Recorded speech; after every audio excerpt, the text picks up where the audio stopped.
Historia del cristianismo. El mundo antiguo. De Manuel Sotomayor y José Fernández Ubiña, coordinadores. Facultad de Teología. Presentado por el estudiante Carlos Andrés Becerra Cerón. Asignatura Historia de la Iglesia Antigua. En esta presentación veremos los capítulos 12, 13, 14 y 16. Capítulo 12. El monacato cristiano. Se considera que el monacato cristiano surgió en Egipto en la segunda mitad del siglo III y que su fundador fue Antonio, un campesino de familia media. Se dice que él escuchó estas palabras del Evangelio de Mateo: si quieres ser perfecto, ve, vende todas tus posesiones y dásela a los pobres, y ven y sígueme, y tendrás un tesoro en los cielos. Su compromiso y su camino a la perfección fue creciendo, dedicándose al ascetismo. Se alejaba poco a poco de la civilización. Antonio vivió siempre como anacoreta.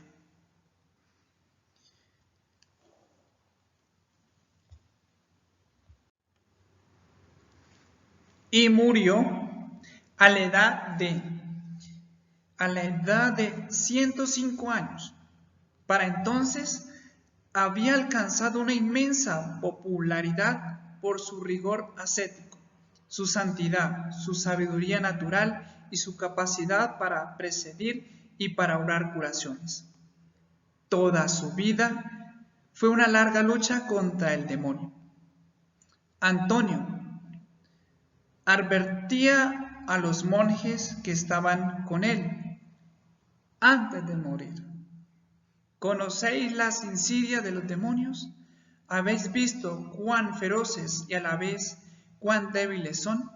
Por tanto, no los temáis. Respirad siempre a Cristo y creed en Él, y vivid como si cada día fueseis a morir.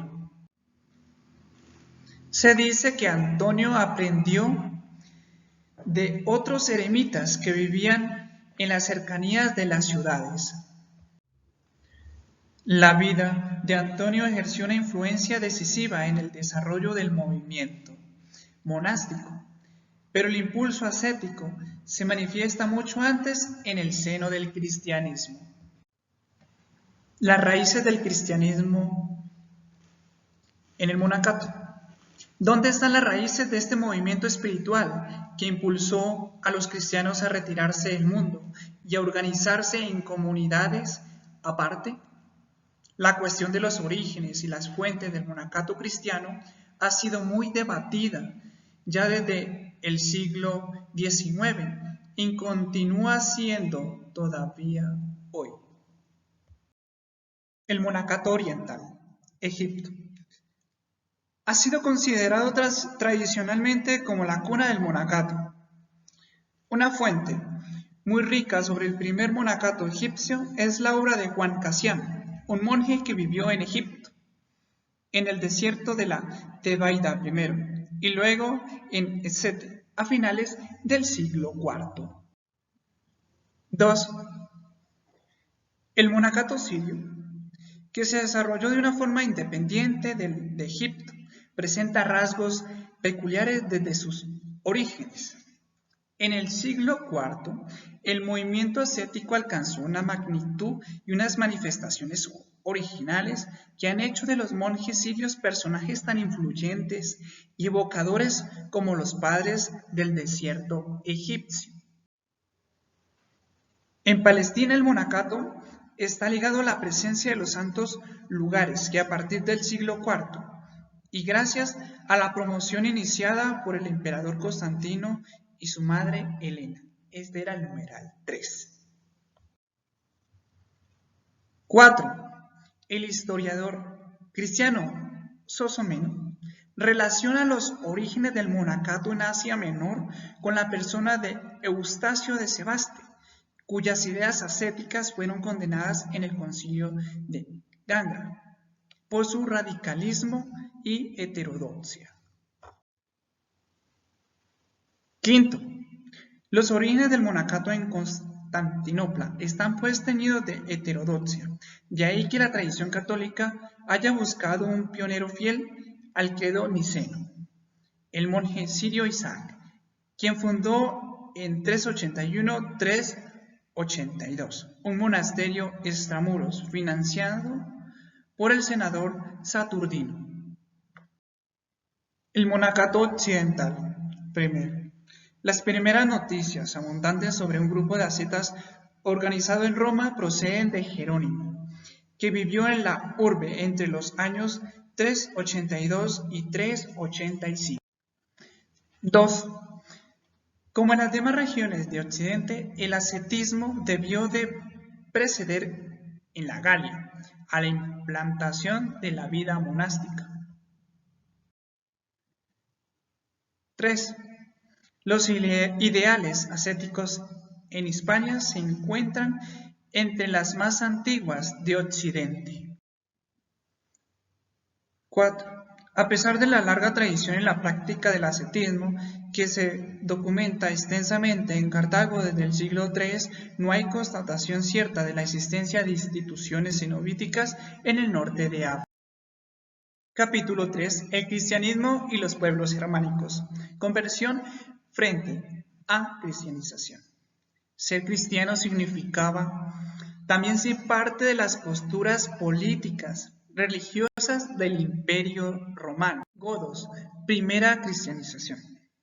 Aquí lo fundamental es la presencia de un tal Teófilo, quien fuera obispo de Gotia.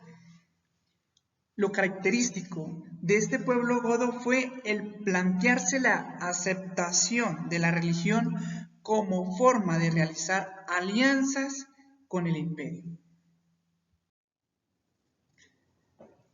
Los visigodos arrianos. De Aquitania a Toledo. Los visigodos van a constituir en el costado sur de la Galia el más poderoso de los reinos que sucederán al Imperio Romano. El reino católico visigodo. La conversión de Recaredo. Es la figura del hombre que encarna la idea de unidad del reino. Este pasaba por la idea de unidad de credo. Concilio III de Toledo. Considerado difícilmente como un punto de acuerdos y diferencias, se establece como el encuentro entre el rey y su corte de aristócratas. Isidoro de Sevilla, quien finalmente se debe la organización e impulso de la Iglesia visigoda. Se centraba en la adaptación del pensamiento antiguo a las circunstancias medievales. El papel de los concilios visigodos fueron el primer y supremo órgano legislativo, se encargaron de la marcha del Estado, además de ser el primer tribunal del reino. El cristianismo africano bajo dominio vándalo. La provincia africana se encontraba en bonanza y los vándalos arremeten contra ella, sin resistencia y con pocas posibilidades de acuerdos con el imperio. Llevaron a la invasión fácil. Italia, las Galias y Britania. Los lombardos. Estos llegan a Italia en el 568 a causa de la hambruna que sufrían. Entraron a ocupar el espacio que había dejado el imperio ostrogodo. Fueron además vistos como enemigos y no como aliados. Los francos. Considerado el primer reino germánico en darse al catolicismo como religión. Los suevos, los nuevos, junto con su rey Ciario, aunque posteriormente se lamentara de la conversión de los suevos al arrianismo. Anglosajones. Su conversión data a lo largo de todo el siglo VII. Toda ella se desarrolló alejada del cristianismo puro, pues las circunstancias precarias de los misioneros, los pocos sacerdotes formados, además de las apostasías y herejías de la época no ayudaron a una sana conversión. Capítulo 14. El Imperio Romano de Bizancio, conflictos religiosos. Iglesia siria, occidental o antioquia. Divisiones tras Nicea, Éfeso y Calcedonia. Nicea es considerado el primer concilio con carácter ecuménico. Concilio de Calcedonia. Este concilio y su símbolo se cierra toda una etapa de la historia de la Iglesia. Desde la perspectiva del dogma es acertada esta afirmación, pues la Iglesia hoy, sin ningún cambio, la fórmula cristológica de una persona in laus naturis de Cristo. El Concilio de Calcedonia se convierte en el punto orientador en el que se duda la unidad de estas dos naturalezas de Cristo, incitados por las tensiones cristológicas respecto a la unidad de Cristo, hombre, Dios. El Concilio de Calcedonia es considerado el punto final a las variadas cristológicas, alejandrina y antioquena, en tantas terminologías. El Concilio de Éfeso, tras la disputa entre tantas posturas teológicas tan diferentes, en lo que concierne a la escuela de Alejandría y Antioquía.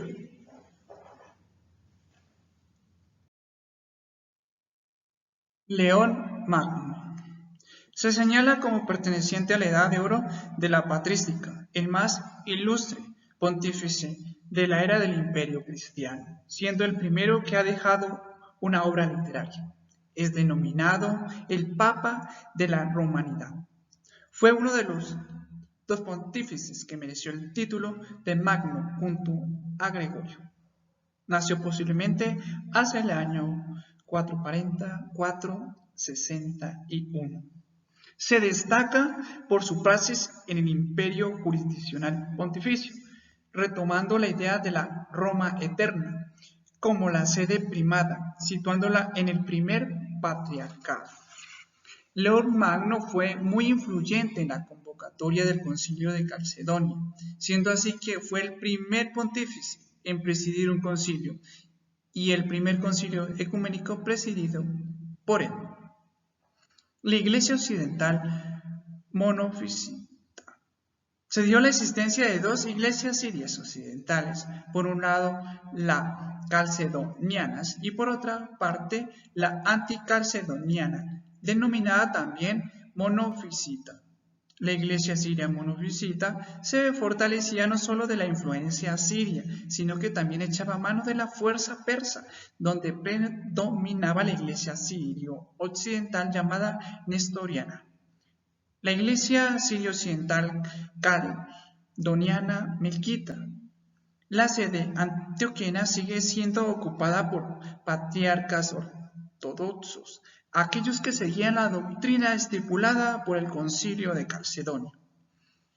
La iglesia maronita debe su nombre a un anacoreta llamado Marón, compuesta explícitamente por monjes seguidores suyos, que le evitaban a toda costa el monofisismo. En el transcurso de la historia se fueron creando su propia liturgia y su modo de vivir, llegando a su propio patriarca de Antioquía. Persecuciones. En Occidente se presume que en la instauración del Edicto de Milán y más aún con el cambio de actitud de Constantino se puso el final de las persecuciones, lo cual no es cierto, puesto que al ser los emperadores religiosamente declarados como cristianos significaría tensiones con otros gobiernos.